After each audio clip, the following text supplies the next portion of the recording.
오늘 하나님의 말씀에 우리가 예수를 믿으면서 믿음으로 인생을 살아가는 것을 경주하는 것이라고 이렇게 말씀해 주셨습니다. 달리기 경주는 출발점이 있고요. 그리고 마치는 종점이 있습니다. 마찬가지로 우리 인생이라고 하는 것은 태어나는 날이 있고 인생을 마치는 날이 있으며 새하늘과 새 땅으로부터 다시 다음 세상으로 하나님의 나라로 가는 그런 인생이기 때문에 그렇습니다. 그리고 단 한 번밖에 없는 기회이기 때문에 또 그렇기도 합니다. 오늘 성경 말씀에 이 믿음의 경주를 하기 위해서는 무거운 것을 벗어버리고 얽매이기 쉬운 것을 벗어버리고 가야 된다고 말씀되어져 있습니다. 달리기 선수가 무거운 보석 상자를 등에 짊어지고 뛰면 1등을 할 수가 없지 않습니까? 수영 선수들은 우승을 하기 위해서 최대한 옷을 적게 입고 가볍게 입습니다. 머리카락도 짧게 감습니다. 수영 선수에게는 머리카락조차도 그것이 무거운 장애물이 될 수 있기 때문에 그렇습니다. 육상 선수들에게 값비싼 정장도 장애물이 됩니다.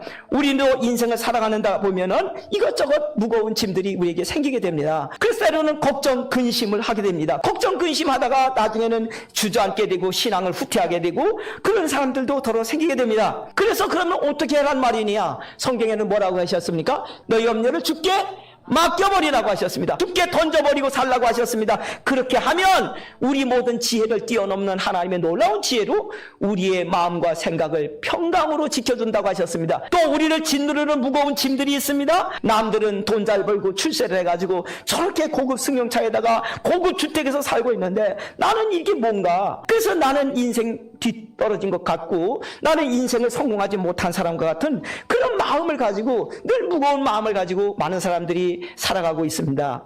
그러나 바울 사도는 뭐라고 얘기했습니까?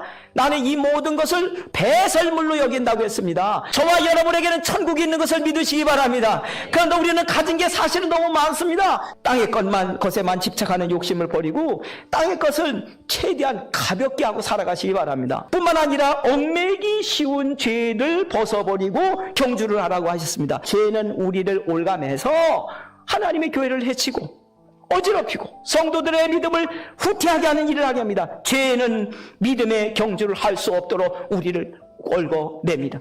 꼼짝 못합니다. 그래서 죄의 올가미에 걸려들면 안 된다는 것입니다. 죄의 올가미를 벗어버려야 된다고 말씀해 주셨습니다. 얽매이기 쉬운 죄를 벗어버리고 이렇게 되지 않습니까? 죄짓기 쉽다는 겁니다. 그래서 시편 1편에 죄는 이기기보다는 죄인에게 서지도 않고 앉지도 한다고 말씀했습니다. 이 말은 뭐냐? 피하라는 겁니다. 사랑하는 성도 여러분, 누구나 죄에 얽매이기 쉬운 죄를 벗어버리고 우리 앞에 당한 경주를 하는 여러분이 되어지도록 힘쓰시기를 주의 이름으로 축복합니다.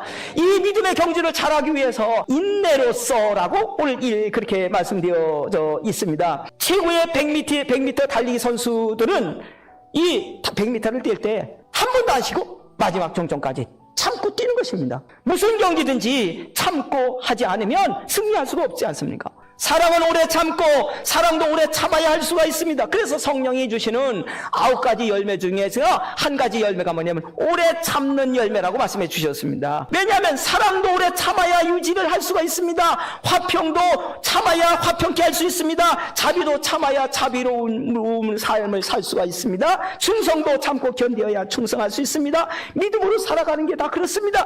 그럼 언제까지 참아야 됩니까? 끝나는 시간까지 참고 견뎌야 승리하는 것입니다. 마찬가지로 우리가 천국에 가는 날까지 참고 인내하면서 예수 믿는 믿음의 삶을 살아가야만 되어지는 것입니다. 오늘 말씀에 주님을 보고 경주하라고 하셨습니다. 첫째는 예수님은 우리의 믿음의 주님이시기 때문에 성경에 예수 이름 외에는 구원받을 어떤 이름도 하나님이 주신 일이 없다고 하셨기 때문에 돈 믿고 권력 믿고 그거 믿고서 거기다 목숨 걸고 인생 살지 말고 우리의 믿음의 대상이신 예수님을 바라보고 예수님 믿고 인생을 살아가야 되는 줄로 믿습니다. 두 번째 이유는요, 그 예수는 우리를 온전하게 하시는 분이기 때문에 그렇다는 것입니다. 온전케 하시는 이 예수를 바라보자. 축구 경기든 야구 경기든 반칙을 하면 무효가 되고 탈락이 됩니다. 온전하다는 말은 반칙하지 않는다는 얘기입니다.